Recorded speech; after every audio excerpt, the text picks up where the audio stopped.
Hi everyone, it's QuickyBaby and welcome back to World of Tanks. And over the Christmas period, there is an opportunity for everyone to be able to get one of 3 Tier 7 premium tanks completely for free just for tuning into Twitch streams. I'll be discussing the full details in this video, as well as also showcasing the 3 tanks that you're going to be able to choose between. So the way that this works is you tune into my live stream on twitch.tv/QuickyBaby, you link up your World of Tanks account and your Twitch account, and you watch for 3 hours to be able to gain tokens every Monday, Wednesday, and Friday. And after you've got yourself 65 tokens, you'll be able to claim one of the 3 Tier 7 premium tanks completely for free. If you want to take a look at the schedule as to when the drops will be releasing, there will be some different days because it's missing Christmas Day and also New Year's Eve. But as a rule of thumb, if you tune in every Monday, Wednesday, and Friday, or if you miss those days, you can catch up on either the Tuesday or the Saturday and collect 65 of the 95 tokens that will be available over the next 6 weeks, then you're guaranteed to get yourself one of these tanks. The first option will be the IS-2M. This is a Tier 7 premium Soviet heavy tank that is quite similar to the Chinese version of this tank, or I guess, you know, the standard one that's in the Tier 7 tech tree. Our hero today will be Krupp-Steyr, who's going to show us exactly why this is probably the best pick of the 3 if you just want to have purely the most competitive tank. So the IS-2M, there's so many vehicles like this, right? You've got the IS at Tier 7, then you've got, I believe, the IS-2 that Wargaming just copied and to make another premium version of the vehicle. Then you have the IS-2, which is not the Soviet version, it's actually the Chinese version of the tank. And then you have the IS-2M. And am I right in thinking there's even like a Berlin Trio version of this vehicle that was the Victory Day tank? Maybe that was the IS-2 that I was talking about, the premium version, which I think was the first one. So this vehicle, the big difference between this and the Chinese tech tree tank is that this one is a little slower. It goes at 34 rather than 37. It also doesn't have nearly as good gold rounds because the Chinese tank has 350 heat, whereas this has 317 APCR, and I'd far rather have 350 heat just to have that extra 85 degrees flexibility compared to the 70 degrees ricochet. But of course you will be able to go through space protection a little bit better. But the main thing that is so much stronger about this tank is that you have 6 degrees of gun depression rather than 5, but also, importantly, this thing gets spaced protection over the sides of the vehicle, and not a lot of people realize this. One of the biggest weaknesses of the hull of a Tier 7 Soviet tank is that when you over-angle it, this whole plate on the side here becomes a weakness. However, you can see that this one has interesting design because it's actually been covered over by about 30 millimeters of spaced armor. So this means that with this tank you can pretty much just angle it like this, and whereas previously the whole of this part of the vehicle would be an easy pen, now half of that is covered by space protection, and that adds significant armor to this vehicle. So that is just what's so strong about the IS-2M and why it actually ends up being one of the better Tier 7 heavy tanks that you can play. Add to this, I believe, just a splattering of hit points, a 20 extra hit points, and this thing can be a healthy old vehicle, especially when you start to get the field mods. So Krupp-Steyr is electing to go for full firepower on this vehicle, improving it with vents inside a slot, a gun rammer, and also taking an aiming device as well. And I think that's a great choice on this tank because it actually has horrible accuracy, 0.45 base accuracy. So better than if you could use vert stabs, but I don't think you can use vert stabs on a tank like this. So improving that accuracy means that not only do you just have the better accuracy when you're fully aimed, it actually significantly improves your gun handling still while moving because of the way that the multiplier works. However, vert stabs would still be better than moving. Don't get me wrong and try to change my words there. But I don't believe this vehicle, all of the Tier 7s can. It's kind of like one of the specialities of the T-29. So, Krupp-Steyr is just, well, and I wouldn't say living up to their name right now, but we'll have to see later on in the game. It does take a long time to aim these vehicles, but when they're aimed, boy, do they pack a punch. 390 alpha damage at Tier 7, as well as having all of that armor, as well as also having all of those hit points, just makes these things so darn brutal, especially when you get up into a nice matchup when you're playing against Tier 5 and Tier 6 tanks. Unfortunately for Krupp-Steyr, their team is down by 4 frags and also down by half hit points, even though they've had a pretty darn good game so far for the IS-2M. It also looks like Krupp-Steyr is from the North American server, so representing that region today. Let's see whether they're going to be able to do some justice for the IS-2M. Oof, that wasn't though. That wasn't. That was a hope of a shot. But you know what? You miss every shot that you don't take, right? For sure. But hopefully this one's going to just go right into the side. Beautiful stuff there into the A-43. And yet these Soviet tanks, they just absolutely pump. They really do. Now, of the 3 vehicles that you're going to be able to choose, this one, obviously I wouldn't say it's like the most exciting. It's probably the least unique of the vehicles, although you could argue that with the VK4503, that tank isn't so unique now that there are tanks like the King Tiger in the game as well. And the fact that we just had the Kuromura mine, or however I meant to say that, with the Girls and Panzer collab. So meaning that the VK4503, definitely not special. But just the idea of driving around in like a stock Tiger 2 kind of is funky in a way, right? But this one, definitely the most competitive for all of the reasons that I've talked about. It's basically just a better version. Boom, baby, there you go. Amarak there on Kirk in the T-3485M. It's basically just a more competitive version of the Chinese version of this tank, which is just a strong tier 7 anyway. So we see that Krupp-Steyr elects to fire a high explosive round there. Beautiful HE switch for 505 damage into the Steyr mill. Now meaning that they're like a decent one-shot. Maybe like a 60-70% chance to one-shot. Oh, but not if you miss the tank altogether. That one only just managed to track the Steyr mill. Calm down, Krupp-Steyr. Got to live up to your name here, dude, and get these kills going in, right? But I don't really feel that Krupp-Steyr is actually stealing anything from his team here. I think he's basically got almost the entirety of the team on the back there. Luckily, that Steyr mill doesn't manage to go into the hull armor, which means that Krupp-Steyr doesn't lose half of their remaining hit points. Probably very important when you're in this kind of like 3 versus, make that a 2 versus 6 scenario, with the enemy still having more HP. So it looks like someone's had enough of feeding Krupp-Steyr, and they've decided to go inside the cap circle. But there's the Nashorn. Beautiful intuition switch out here. Fully aim that shot. Ooh, doesn't need to fully aim, and that Nashorn is now wrecked. Good stuff. Down to 172 hit points with 538 damage dealt. Just remember where that Nashorn was and punish them. Beautiful, calm, controlled play here from Krupp-Steyr. Just rocking. And was he in a 1 versus 5? It looks like he was, as his platoon mate, well, not platoon mate, teammate even, perished before. Oh, disaster. No, no, no, no, no, no, no, no. Oh, loses 287 hit points for it as well, but they are going to be able to pick up a ram kill against the Jackson.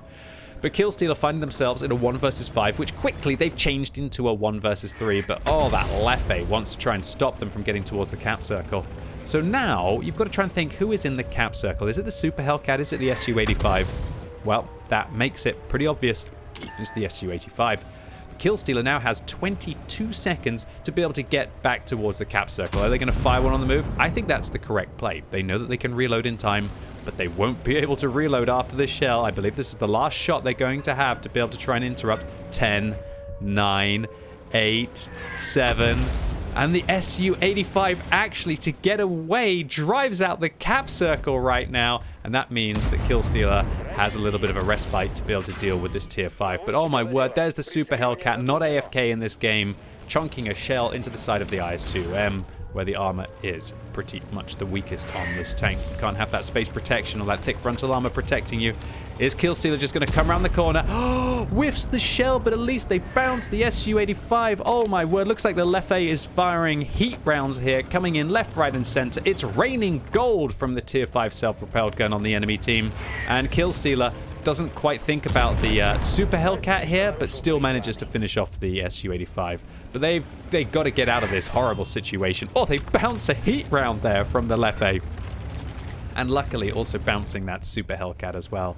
So Krupp-Steyr now up to 7 frags, changes their 1 versus 5 into a 1 versus 2. How will they be able to get out of this one though? One of the worst things about this tank is the horrible base view range. I believe it's about 350. That means you aren't spotting anything, and the Super Hellcat is one of the more sneaky tanks in the game. Man, this Leffe is... This is not the kind of rain that I want to see, right? When you're on 310 hit points, every one of these shells... It's giving me trauma right now with what could possibly happen here. This could be the mother of all heartbreaks. The Leffe seems to have quietened down now, at least for this moment. And it looks like Killstealer is just going to protect their cap circle for a little bit. And I like this play. I think it's the correct play to make here. But oh dear, the Super Hellcat is coming on, hunting Killstealer right now. And so they're going to have to get out. Luckily, the Super Hellcat... Oh no! No, not like this. 7 hit points. Oh, the spaced armor on the front probably protecting them here. The artillery misses, and that means that Killstealer gets a second shot. Whoa, but here comes the Leffe. Not today. Okay, it looks like Killstealer has seen where the shell traces are coming from. Pings the map, or at least somebody pings the map on their team. And that was just where the Leffe was last spotted. And so now Killstealer has to deal with a tier 5 French self-propelled gun, where they are also having so much view range that the Leffe is definitely going to spot Killstealer first, with Killstealer's lack of the coated optics. So what an incredible game for the IS-2M so far. 8 frags to Killstealer's name. That is a Radley Walters medal. They've reduced their 1 versus 5 to a 1 versus 1, and now they're in a showdown with calm mayhem on the enemy team. Well, this game has been mayhem, that's for sure. There's been nothing calm about this game. But I tell you what, Killstealer is going to hope that they're going to calmly shut this one down and take down the one that everybody wants, the Kolobanov's medal, for standing alone against 5 opponents in this game. Alright, so 5,000 damage to their name. Killstealer is definitely making a lot of people decide that they're going to pick the IS-2M from the trio of tier 7 premiums that you can get for free just for watching Twitch streams over the next month or so, the next 6 weeks pretty much. So the new tokens are going to be released every Monday, Wednesday and Friday, but we don't have time to think about that as Killstealer is going to lurch around the corner. The Leffe, did they spot Killstealer? I didn't see if their 6th sense went off. If their 6th... the fact that the shells are coming in probably means that I was too busy trying to let you all know when you need to tune into my Twitch streams to be able to get this tank for free over the next 6 weeks, that I didn't even quite see the 6th sense go off. But oh, this is a good moment. Surely the shell's not going to come... Killstealer wasn't leaving that one down to chance. What a game. Just a fantastic result. Sure, it was a good matchup, but calm, considered plays here by Killstealer. Gets through this game with only 77 hit points. What a start for today's video. So the second option, if you don't fancy the IS-2M, will be picking up the VK4503. This is a fairly rare tier 7 German heavy tank. And so if you like playing German steel over Christmas, then this one might be the one for you. This vehicle basically is a Tiger 2 down at tier 7, but unfortunately it has the stock Tiger 2 turret. But still, it's not the worst turret that you're going to play around with at tier 7. It does have 100mm of armor, so that will do well against those kind of like tier 5s, sometimes like the tier 6s occasionally, but yeah, it's not great, especially when you're in a stinky matchup. The main strength of this tank, of course, is going to be side scraping and hoping that your opponents just don't shoot at your turret, really. But the gun on this tank, it's pretty solid. You know, you've got 240 alpha. It kind of comes from a day when the Tiger used to have the 240 alpha damage gun as well. But these days, the Tiger has 280 alpha. So you know what? I wouldn't be surprised if this was the kind of tank that maybe possibly Wargaming would be looking to buff eventually if they try and make tier 7s more relevant. And I think Wargaming improving tier 7 premiums would be something that would be really good for the game, because there just aren't enough people playing tier 7 tanks, which makes the tier 8 and tier 6 have, well, tier 6 have better matchmaking, but tier 8 and tier 9 have worse matchmaking for sure. And I think that there's just too many people playing tier 8 premiums, that if we could try and maybe mitigate the differences between tier 7 and tier 8 tanks with regards to their income, but also with regards to some of their capabilities, then you might have more people playing tier 7, right? So today's hero is going to be Eyes, or is it Izzy? I guess it's Izzy. Izzy92, who's going to be rocking and rolling in their VK4503. and they're going to town on the back of a tier 7 American heavy tank here, the M2Y. Some clean shots into the back. That's the second fire there. Great shots. That M2Y should have been repairing their fuel tanks. Usually fires like that are not engine, unless you're incredibly unlucky. They're just people not repairing fuel tanks. And a lot of people still don't realize there's two ways that you get set on fire in World of Tanks. One is if your engine gets hit and you get unlucky. Two is your fuel tanks going red. And if your fuel tanks go red, they instantly go back to yellow. They won't be red for more than a few seconds, or even just a millisecond. And the result is a fire in your tank. So be careful there. Repair those fuel tanks, especially if you're not using a fire extinguisher, unlike IZ here. But of course, with the new crew skill for firefighting being so easy for heavy tanks, just having it on your radio operator, I guess there's maybe a little bit of justification now that fires are only about 50% to at most one shell's worth of damage. But yeah, if you don't have the fire extinguishing skill on your heavies, you're pretty much doing it wrong, unless you're free to play, right? And you never drop the premium extinguisher or a regular extinguisher for the fuel. Alright, so Izzy now just going to town. You can see this gun. It's consistent. It's consistent. I wouldn't say that there's anything bad about this tank. And it's a little bit faster than the IS-2M as well. With a pretty good... Well, its power to weight ratio is more like 10.7. So not the best power to weight ratio. But the ground resistances on this tank are very nice. So unless you get it onto soft terrain, it actually has way better mobility than you would expect. I don't know what this 88 is doing here. Are they actually trying to shoot at the Churchill right now, or are they just sitting AFK in the cap circle? Well, luckily, the standard penetration on this tank at 200 is better than that of the IS-2M. So maybe if you're a free-to-play player, this one will do better, whereas I feel like you're going to have to spam a lot more gold with the IS-2M. And so if you're somebody who absolutely never fires gold rounds, you might want to pick this one. And that's a good thing as well, because the gold rounds on this tank at 237, they are not great. Honestly, boys and girls, this one is probably more for the tank collectors, or it's going to be for players out there who just can't stand playing Soviet heavy tanks. Or maybe they've just got something else that's very similar to it. Because it is far worse than the IS-2M. There's no doubt that this vehicle is far worse than the IS-2M. It is accurate, it'll do well as a mid to long-range sniper, but you'll have to be making so many sacrifices to be able to gain that I just think that you could be playing better tanks. Especially considering that, as I said in the previous replay, we have the Kuramura mine, the Girls and Panzer tank, which is just taking this and having... It's just a Tiger 2 down at tier 8 with a much better turret than this tank, and I'd far rather play that because this thing doesn't have preferential matchmaking. And you could play the King Tiger down the American line as well, or should I say an American premium tank, which will be far better than this vehicle as well, because once again it just has the better turret. This was unfortunately still the era of Wargaming putting in balanced premium tier 7 heavies, and when Wargaming realized that nobody really wants to play a stock Tiger 2 down at tier 7, they'd far rather play a Tiger 2 down at tier 7, albeit with a worse gun, then yeah, this vehicle does feel as if it's in line for a buff from Wargaming, for sure. It is in line for a buff from Wargaming, for sure. But you know what? IZ is still just absolutely clubbing their way through the enemy team here. Feels like a nice, easy German Sunday morning, right? Although there was probably nothing easy about Overlord inside a German tank, right? Goodness gracious. So yeah, 4,700 combined here. IZ now eyeing up the last couple of tanks on the enemy team, and my overall conclusion to this vehicle is it's a nice thing to have in your garage. A lot of people will be quite surprised when they have to fight it, but yeah, far from the most competitive tier 7 heavy. I'd rather play one of the other Germans, to be honest with you, and I'd probably even rather play Tiger 131 down at tier 6 rather than to play this like pseudo tier 8 at tier 7, because Tiger 131 is exactly the same thing.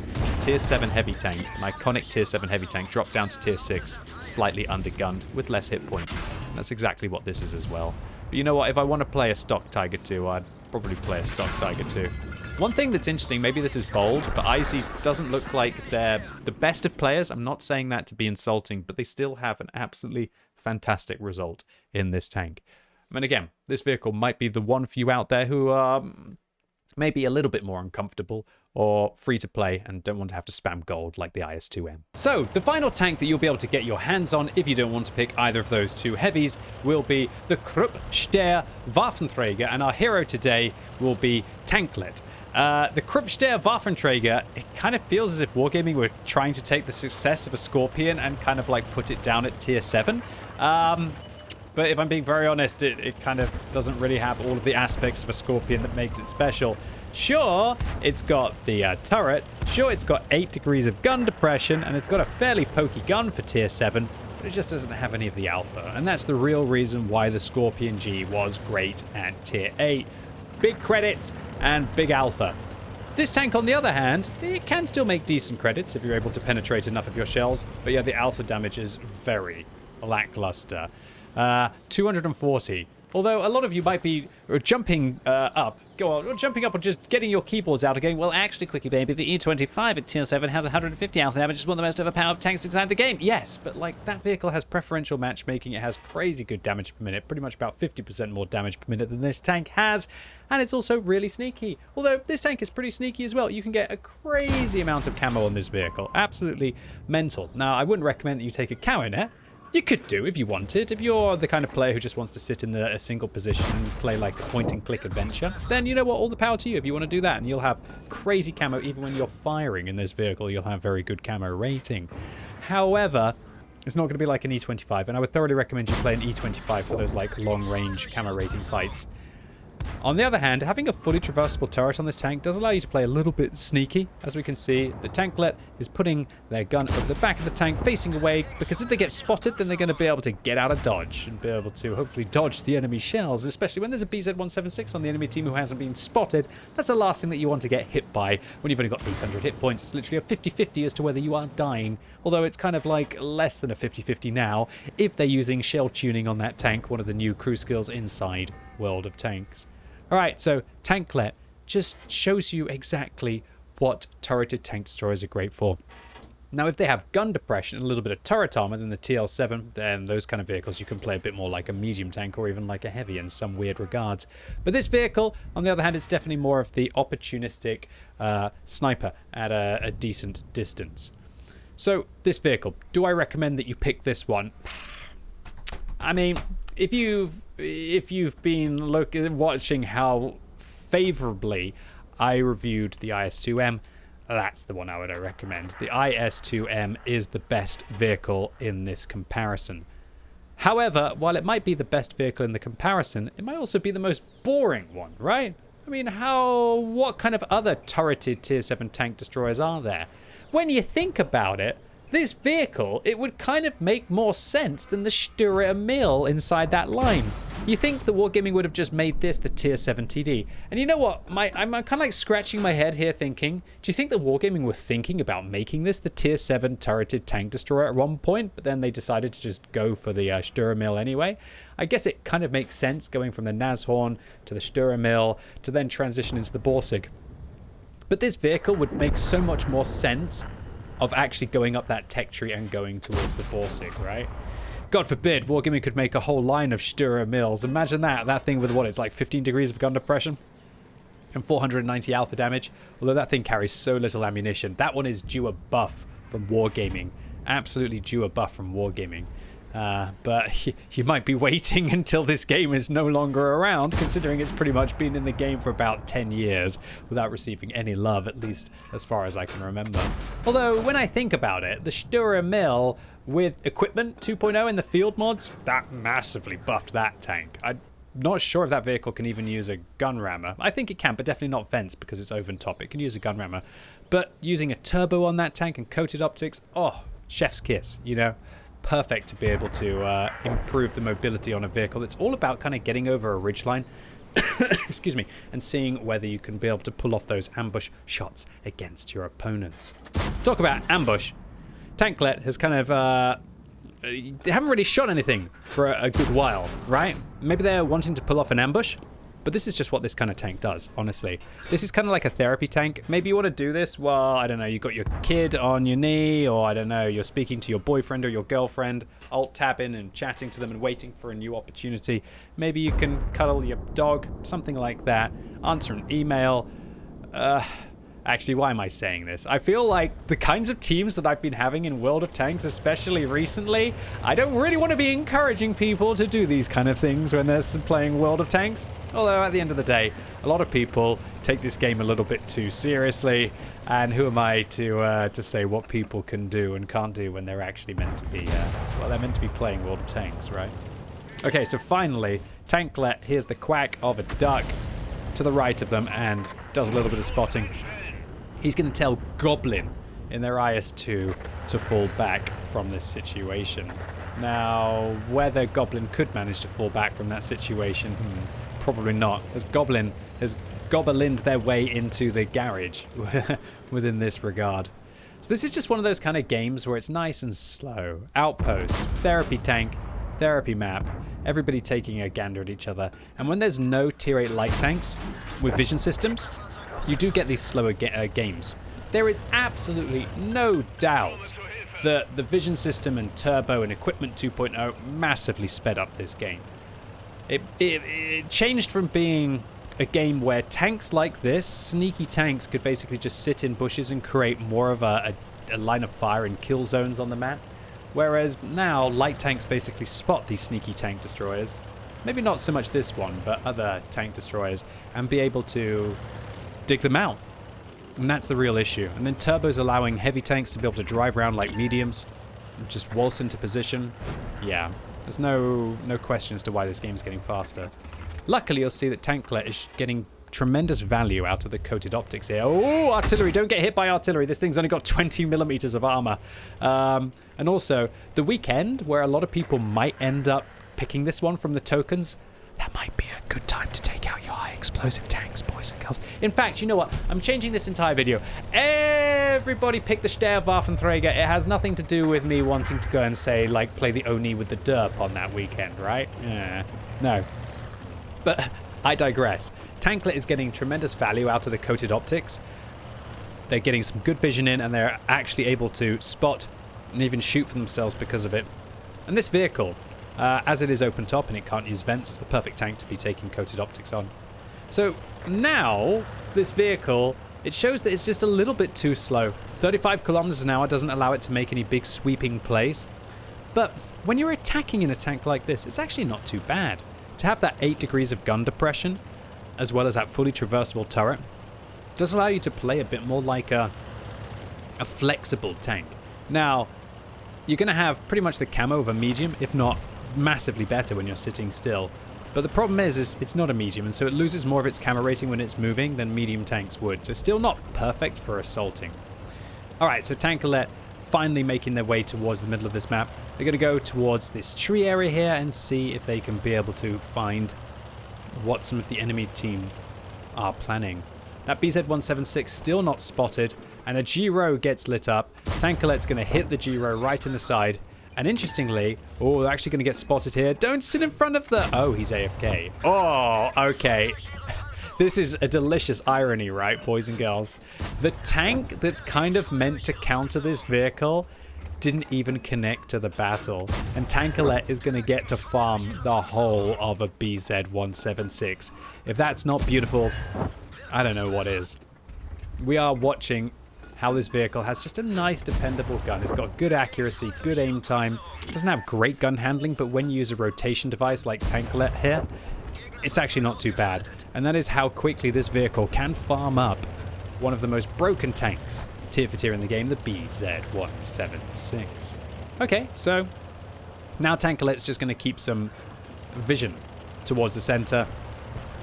They've got a medium tank, as well as a tier 8 tank destroyer that's going to be pushing the M6. So now they've just got to look for shots into the Giro. Oh, wait a minute, there's a VK. Luckily that VK is more of a tourist. They're looking for the Skoda, and it doesn't look like they're looking for Tanklet right now. And this is where, if you've kept your hit points for the earlier part of the battle, the tank, the Krupp-Steyr Waffenträger can actually start to trade.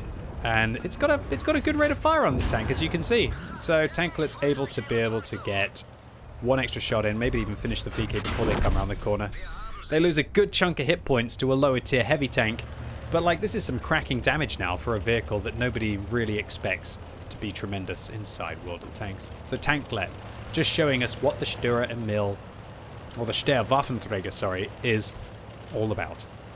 And that will be setting up that line of fire early on in the game using the great aim time, great accuracy to demonstrate good marksmanship, and following it up by progressing the battle at the end to use the flexibility of this tank to progress towards hopefully the victory.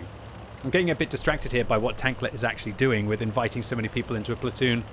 Oh, and somehow, I don't understand how, but he invited 2 players into a platoon, and I think that they've all been trying to invite each other, and so Tanklet doesn't actually get into a platoon here. Well, I guess now if he denies the kill to the XM66F here, then that's going to be no Brothers in Arms medal for them, at least, right? So, look, all in all, I really, really look forward to seeing you for the streams starting from tomorrow on Sunday from 4 o'clock. This is going to be the only chance to get the first 5 tokens. Will be on that Sunday, so hopefully I see all of you come there, and hopefully you can get some help in the Twitch chat with how to set it up. There's guides from Wargaming that I will be linking to on the Twitch stream. And I must say, a big thank you to Wargaming for the opportunity to be able to give away what is going to be tens of thousands of tier 7 premium tanks to my audience over the next 6 weeks. It's super generous. I can't believe that Wargaming still support terrible streams like mine to be able to give away what would be like tens if not hundreds of thousands of dollars worth of premium tanks to budding tank collectors, or alternatively to players who just want to have another tier 7 premium to have a little bit of variety or to make some credits. Anyway, ladies and gents, boys and girls, that's it for today. Really hope you enjoyed this video. If you did, give it a thumbs up. If you hated it, give a thumbs down, and let me know in the comments down below which vehicle do you want to get from the Twitch drops and why. And as always, thank you so much for watching. You've been epic, and hopefully I'll see you soon.